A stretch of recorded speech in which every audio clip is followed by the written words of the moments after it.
Gather round, spineless creatures and oversized potatoes posing as thinking beings. It's time for a tale that'll make you regret ever leaving your primordial slime. It's a story so outrageous, so mind-bendingly absurd, that you'll laugh yourself silly just before soiling yourself in terror. I bring you the cautionary tale of how a bunch of soft, squishy bipeds from a backward death planet managed to upend the entire galactic community. And no, I'm not referring to the ridiculous JJG with their 17 limbs and a flair for interpretive dance. I'm talking about humans. Yes, those humans. The ones we thought could barely tie their own shoelaces without choking themselves. Oh, how wrong we were. But let's not get ahead of ourselves. Pour yourself a stiff drink of fermented chlorophyll or whatever passes for alcohol on your homeworld because you're going to need it.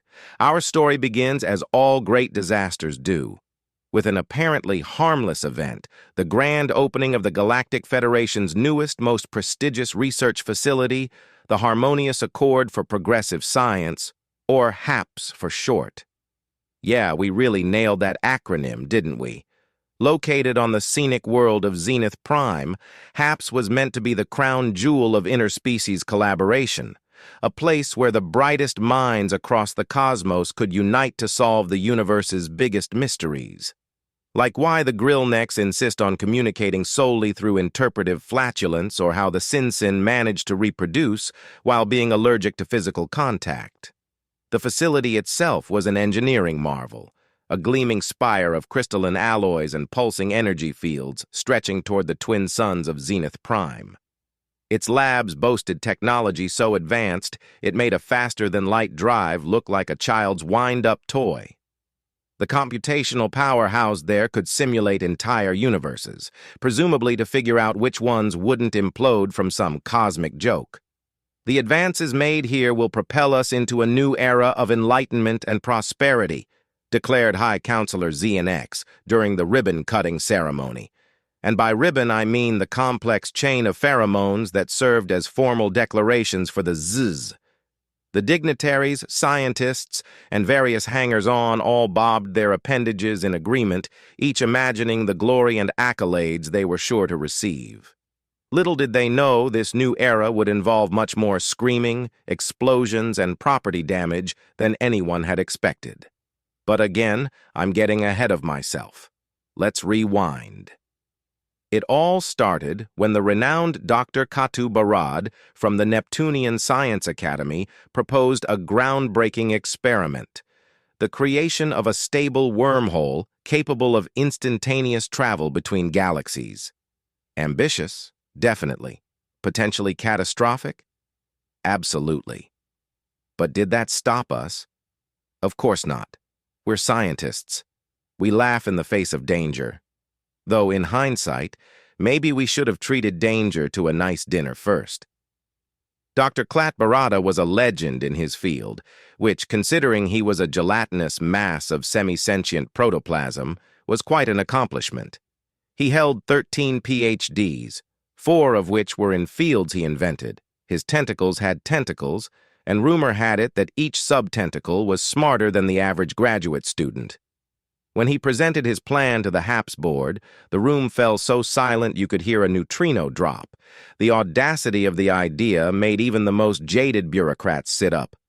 Well, sit up metaphorically, since half the board was composed of amorphous blobs and the other half sentient gas clouds. "Colleagues," burbled Dr. Klat Barada, his gelatinous form quivering with a mix of fear and scientific excitement. The new Sarah Connor, looking battle-worn and significantly more badass than our Sarah Connor, took in the scene with a quick glance.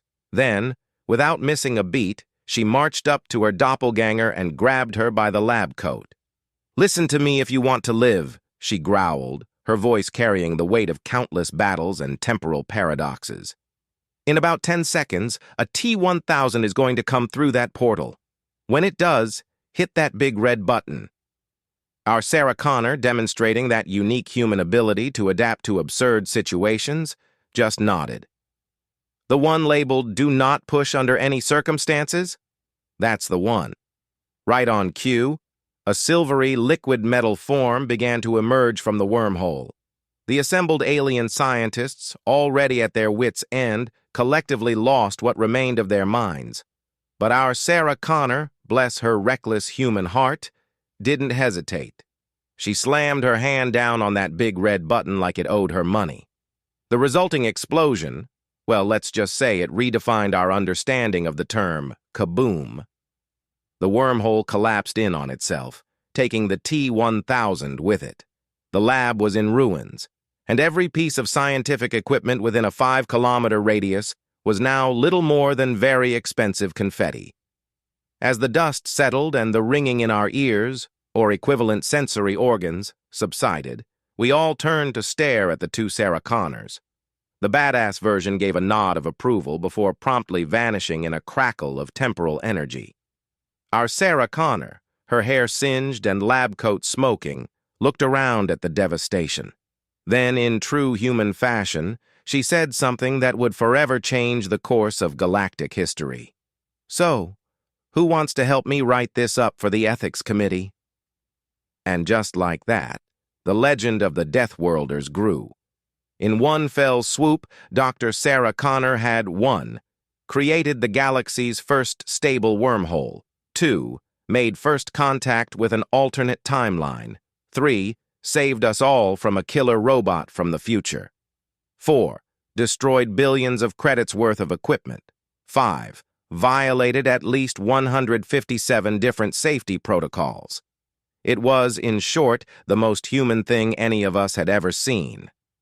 In the days that followed, as we sifted through the wreckage and tried to piece together what had happened, a strange thing occurred. Instead of being ostracized or punished, Dr. Connor became a hero. "Did you see how quickly she adapted to the crisis?"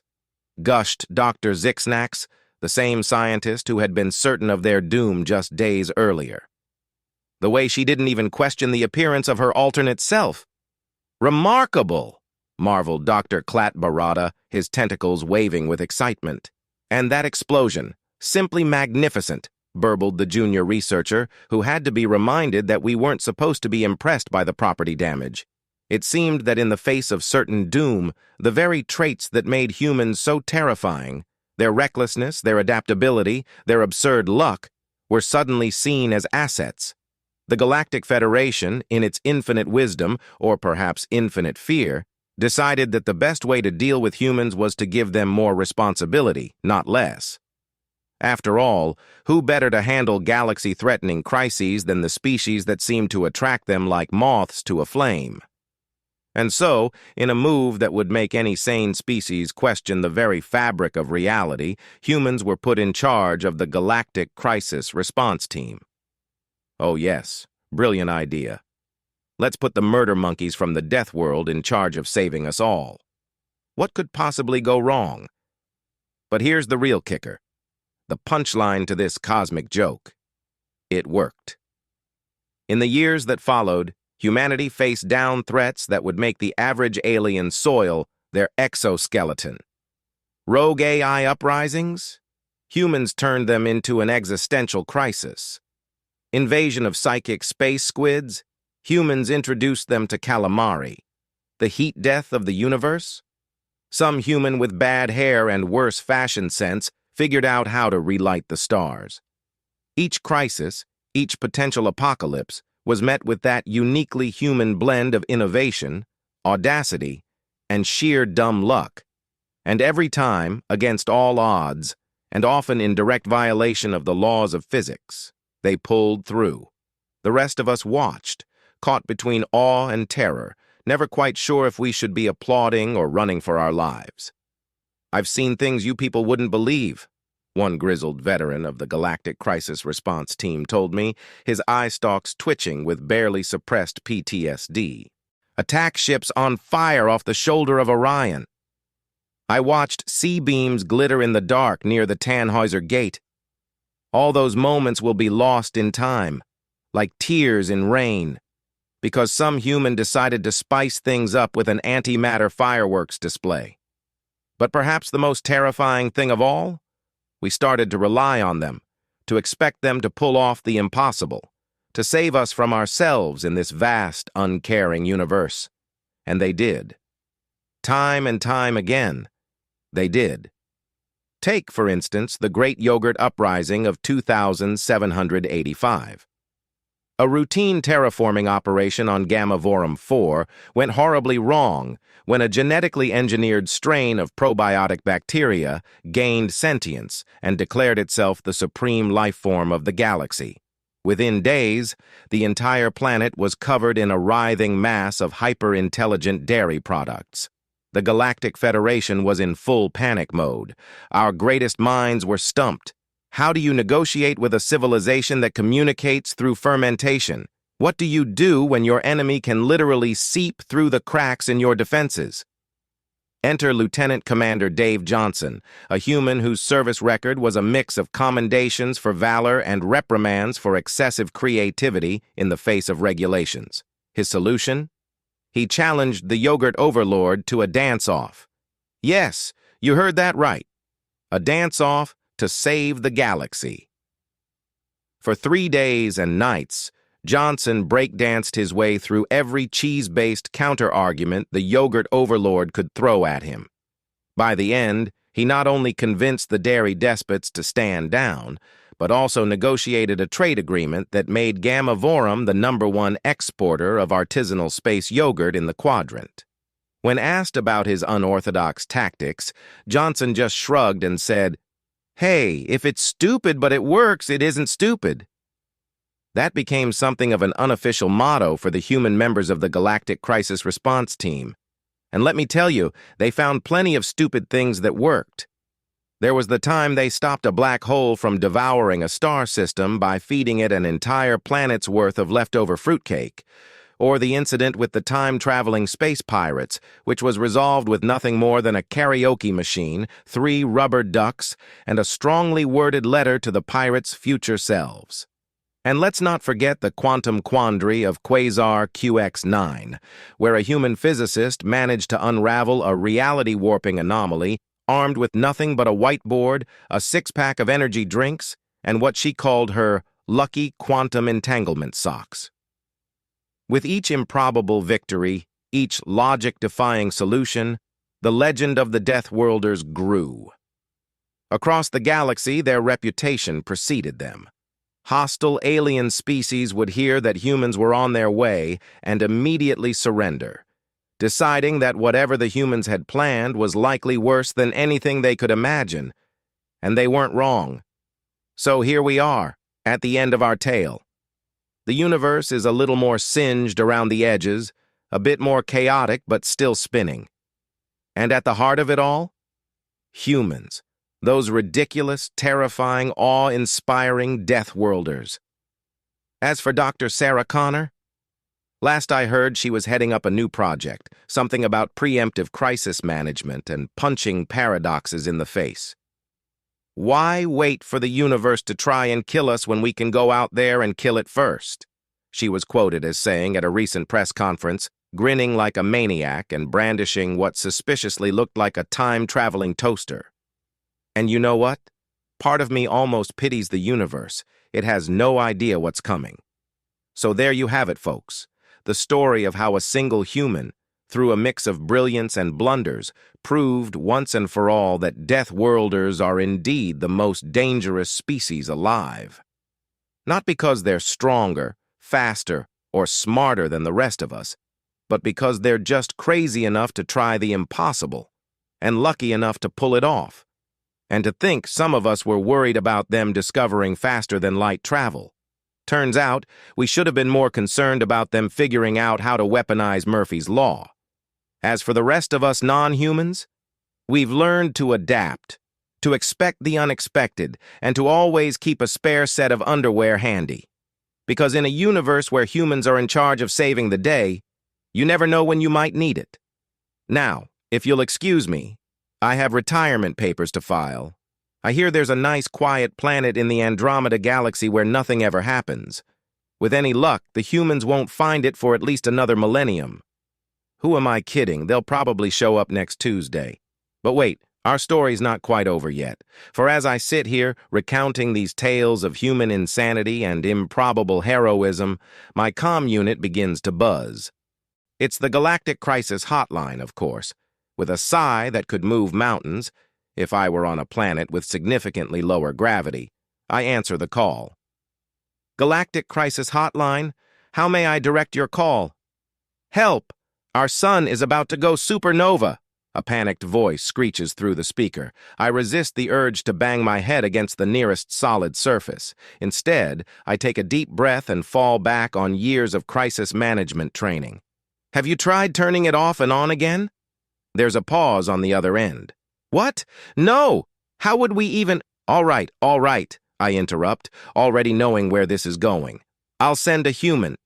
As I disconnect the call, I can't help but mutter to myself. I swear it's like the universe is trying to one-up itself every day. With another deep sigh, I really should see a doctor about that, I dial a number I've come to know all too well. Sarah Connor's Cosmic Catastrophe Cleanup, where every apocalypse is just another Tuesday. How can I help today? The voice on the other end is far too cheerful for someone who regularly stares down the end of existence. We've got a Class 3 stellar emergency in the Real system, I explain, trying to keep the weariness out of my voice. Their sun's about to go kaboom. Ooh, a supernova? Sarah's excitement is palpable, and I can practically hear her grinning through the phone.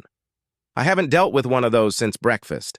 I'll grab my sunproof sunglasses and be right there. A sense of dread washes over me as I remember who I'm talking to. Dr. Connor? You do realize that stars are big, right? Like really big? You can't just— No worries, she interrupts, her voice brimming with that uniquely human mix of confidence and insanity. I've got a plan. It involves a giant cosmic corkscrew, 17 tons of glitter, and a motivational speech for the star about embracing its midlife crisis in a less explosive way. Trust me, it'll work.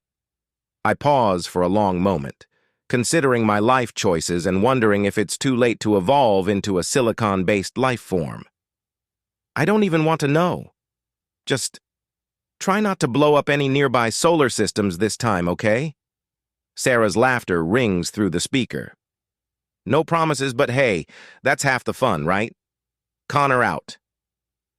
As the call ends, I slump back in my chair, or what passes for a chair for my species.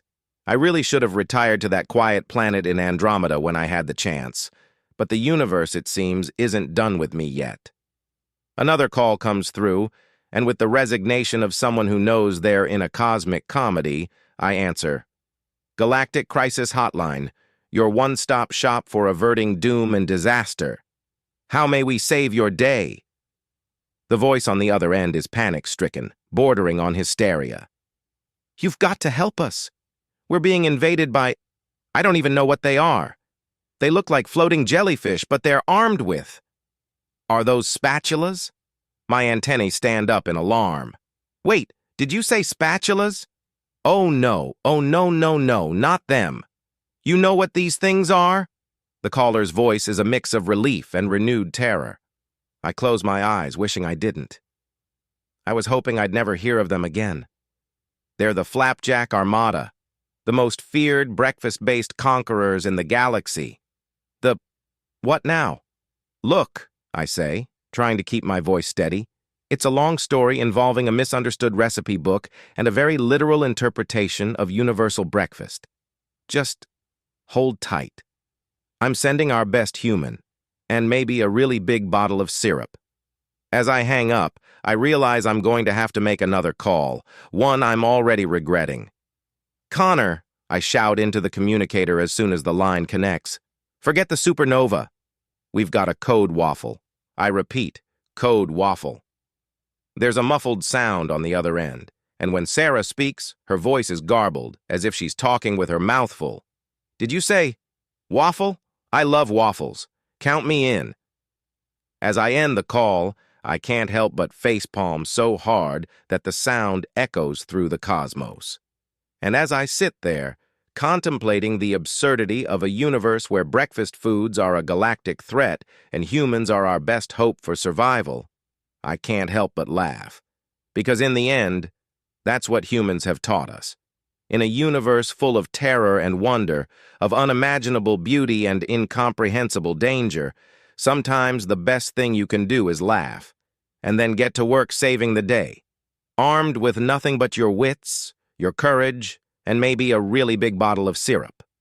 So here's to the humans, the Death Worlders, the cosmic wild cards who keep the universe on its toes.